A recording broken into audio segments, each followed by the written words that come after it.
To mark Autism Awareness Month, I have a couple of special guests in the studio here at 710 KURV. I welcome back Sarah Rodriguez, right? Sarah Rodriguez in the studio. She is a registered behavior technician. She's on the application side of what I guess would call programs, curriculums to help autistic kids. And we make a new friend. I was going to say Ithalia Garza, but no, it has an H in there. Ithalia. More like Spanish, España. Yes. Ithalia Garza, board certified behavior analyst. She's on the development side of programs to help with kids with autism. And they both, it's Mosaic Minds. That's a new therapy, counseling. Do I call it clinic or how do I describe it, Italia? It's a new ABA clinic. Which means applied, what was it? What's ABA for? Yes, applied behavior analysis. So we implement an evidence-based therapy to help individuals with autism learn new skills and also work on challenging behaviors that may interfere with their daily living routines. Okay. Autism, when you look at it from my perspective, because I'm a little older than both of y'all, but autism was not part of the lexicon back when I was growing up. And autism is now very much on the radar of many families and parents and children. The spectrum, that word, and what it means. Sarah, do you have a personal connection to autism, like family, friends, anybody that? I do not. No. Okay, because it seems like both of y'all wound up on this career path, and you are now living it and exposed to it and dealing with it and helping families and deal with it. How did you, Sarah? How did you get on this registered behavior technician path for autism? It was actually very random too. I was working from home. I had a work from home job, and I just applied one day. My sister suggested that I do that. She had heard about the field and thought that I would enjoy it, so I did. And, all right. Italia has a similar story. She told me off air. Yeah, I was at HEB. I didn't like HEB. How could you not like HEB? I mean, I love HEB. I told Freddie, this radio thing doesn't work out. We're going to go unload trucks and taste food all day at HEB. Anyway. I do love HEB. I just didn't enjoy working there. But by the way, the proper pronunciation is HE, but that's the way we call it. That's the real thing. Okay, so on your career path, you wound up as a board certified behavior analyst, and a friend told you to come work here. And before you know it, it seems like you loved what you were doing. Yes. What do you love so much about working with autistic children? Definitely the progress, and it's so rewarding to see like you're working on something for X amount of time, and it could be any skill. A lot of the times in the past, we're working on kids finding their vocal voice, right? So when you're working on that, and then they finally say something that you had been trying to work on for, we'll just say like 2 weeks, and they finally say, it's like the tears and like, oh my gosh, it's just like so amazing. And sometimes it takes longer than it takes a longer time for some skills than it does for others. But when every time that they reach a new goal is just like as rewarding as the last. You're creating those mental bridges to help them express themselves. I cannot imagine a more infuriating and frustrating situation to be in, to have it here, stuck here, but you can't vocalize what's going to communicate. Yes, and that's, I think, kids. Definitely like the number one behavior we see is the communication barrier when they're trying to express themselves and they can't. So it leads to them engaging in a challenging behavior. So we're working on that, showing them how to communicate appropriately based on their skill level so that they won't continue to engage in challenging behaviors. At your clinic, at your office, do I call it a clinic or call it office? What do I call it clinic? Yeah, okay. Clinic. Mosaic Minds, which is a new office here in Mission. Do you diagnose? Do you test, like, let's say, babies? So we don't do diagnosis. That would have to come from a neurologist, a psychologist, a behavioral specialist. Once they get that diagnosis from them, they refer them to an ABA clinic, and then we'll do an assessment, but it's separate from an actual diagnosis. Okay, so the doctor first. Yes, the pediatrician first. They have to have an autism diagnosis. Okay, to be able to and then maybe they'll wind up with you. You catch them there. So I'm guessing you're dealing with like babies, 1, 2, 3 years. Like how young do they show up? So I think the earliest I've seen receive a diagnosis is 18 months, but we've seen as young as 2 years old. And then for us specifically, we go all the way up to 9 years old.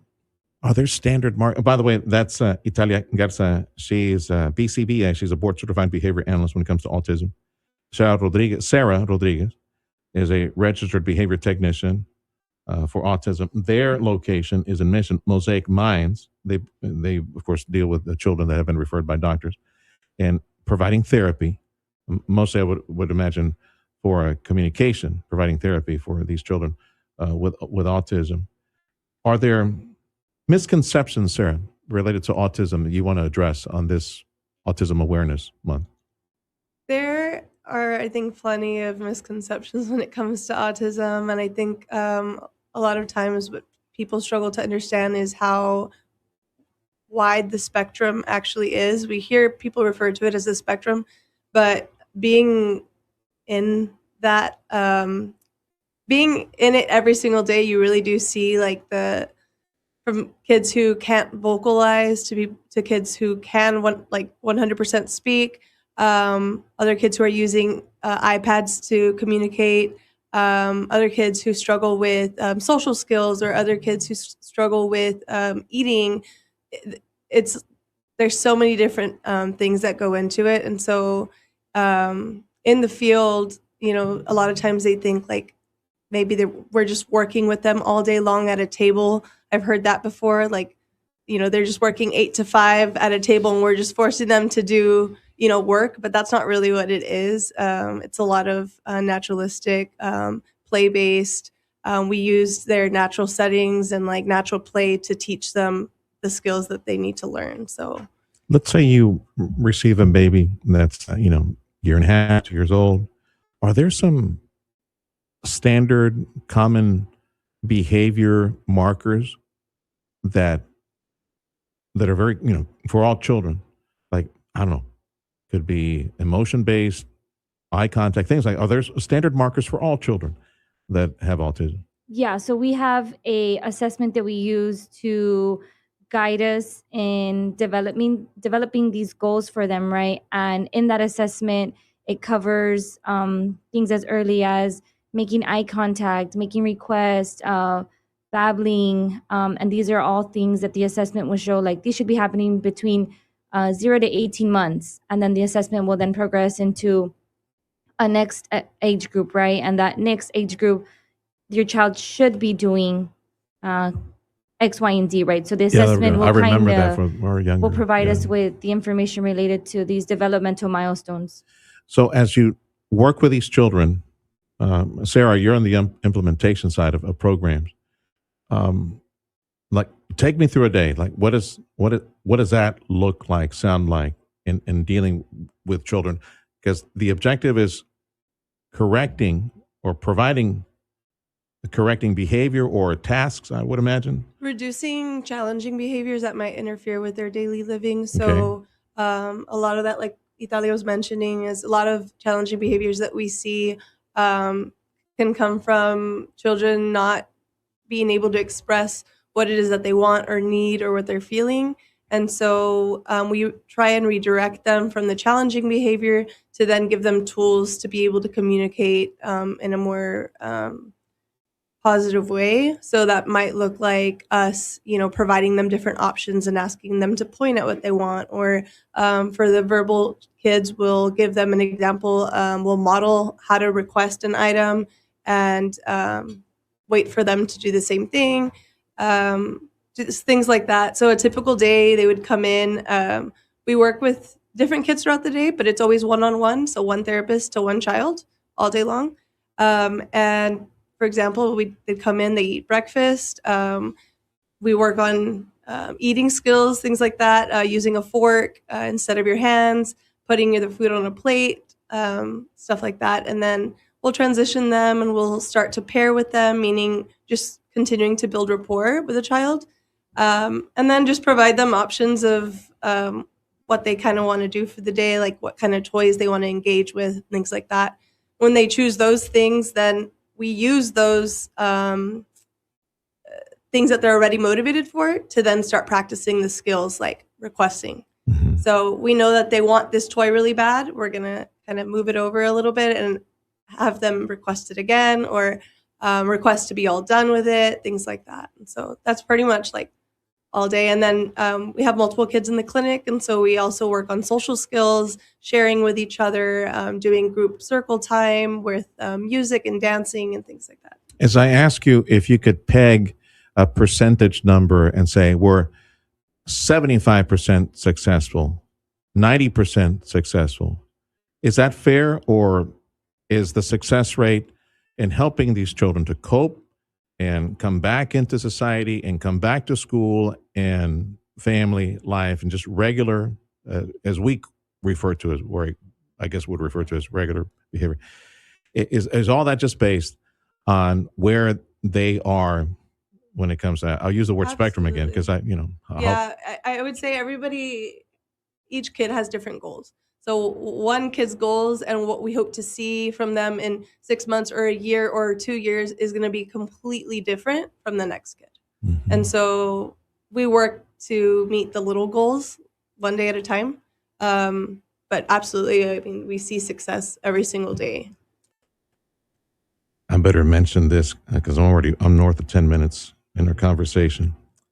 You have a special event that's coming up. I know this is what's prompted this conversation. And Sarah says, oh, by the way, it's Autism Awareness Month. That's where you're holding the event. So tell folks where you are, and you got an event on the 18th of the month. Yeah. If you want folks to stop by, you got four. I'm guessing this is just 4 families who have children that are autistic. Because you got a lot of other things going. You got a moon jump and music and things like that. Games Yes. that So might be kind of intense, right? Our address is 1352 East First Street, Suite Q in Mission, Texas. And we're going to be hosting a free community event for families in the area. And even if you're not in the area, you're welcome to come and join. We're going to be having food, music, moon jump, some really fun activities for the kids, just allowing them to get to know us, and also just provide an event for the individuals in the community. All right. I'm guessing it's people within your clinic and other family members outside. Yes, to correct. do that. All right. That is 1352 East First here in Mission, Suite Q, Saturday, April 18th, 5:30 p.m. Only games, music, moon jump. And you said the magic word for producer Freddie. You said food. So Freddie might show up as well. Well, anything else you want to share before I let you go? I think that covers everything. All right. Yes. Well, thank you for stopping by, saying hello. Thank you for having us. You got anything else on the calendar for Autism Awareness Month? Let us know as well. Yes, all right. absolutely. On behalf of Mosaic Minds, it is their clinic here in Mission, Ithalia Garza, board certified behavior analyst, and Sarah Rodriguez, a registered behavior technician, on this Autism Awareness Month. Be well.